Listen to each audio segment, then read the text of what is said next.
As a full-time musician, I do lots and lots of different things in order to pay the bills. And it's good fun, actually, because everything you learn as a musician, even if you're a professional musician on one or two instruments, you can apply all of that learning to a completely new instrument.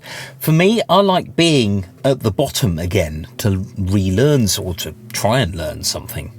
If you have more than one study, it means that the theory of music it just starts to become really clear in your mind. And this is really important. Another thing that's really important is to understand things like orchestration, arranging, and how other musicians work. So if you're, guitarist in a band, it's worth learning to play a few chords on the piano. It's worth learning to play a bit of drums and some bass so that you gain an understanding of how a band works. Now, very often you get lots of musicians who are fantastic with the technique. They can play 300 notes a second. They can play, Flight of the Bumblebee at goodness knows what tempo. And then you say, we're just on G, just eighth notes, ding, ding, ding, ding. And you'd be surprised how few of these sort of widdly players can actually do that without, making a few mistakes and not keeping to tempo, ding, ding, ding, ding, ding. So you find lots of players who have never played with a drummer or never just done a sort of a jam night or never just recorded even. And it's really important to have this. Now, this goes for any musician. I'm not singling out sort of widdly guitar players here.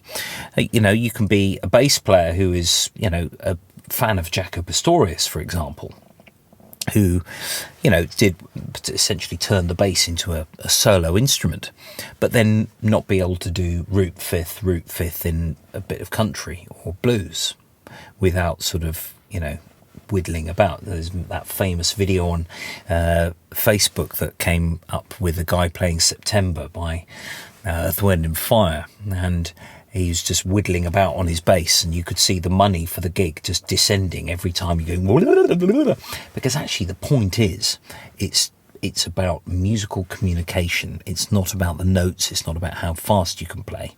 You can learn to play something really fast on a musical instrument and know nothing about the theory at all.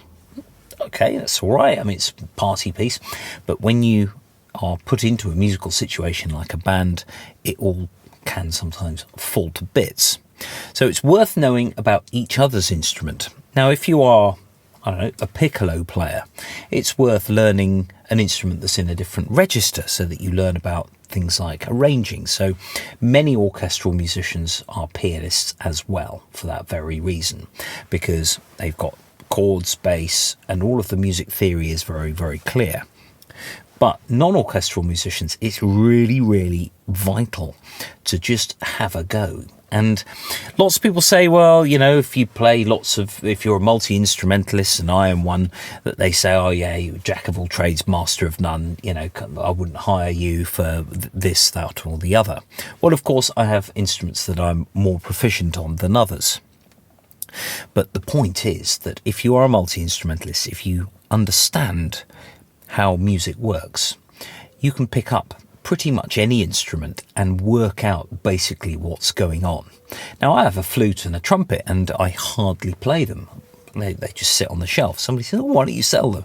Well, actually, no. I bought the flute originally because I made a reggae album for a library company, and I needed a flute sound, and I looked on the computer and there wasn't one that was any good. I thought, well, there's only one way to do this, and that's to go on eBay, spend £100, get a second-hand flute, and try and get those three notes that you were looking for.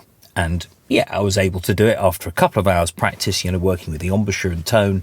Of course, I could have just got a flautist to come in and do it, but actually I wanted to do it myself because I like the sort of aspect of music where you're kind of at the bottom again and you're learning about technique for a particular instrument, because actually what happens when you do this, and I've spoken to lots of other people who have done the same thing, and we all agree that when you try out another instrument, you get even better on the ones that you're proficient at.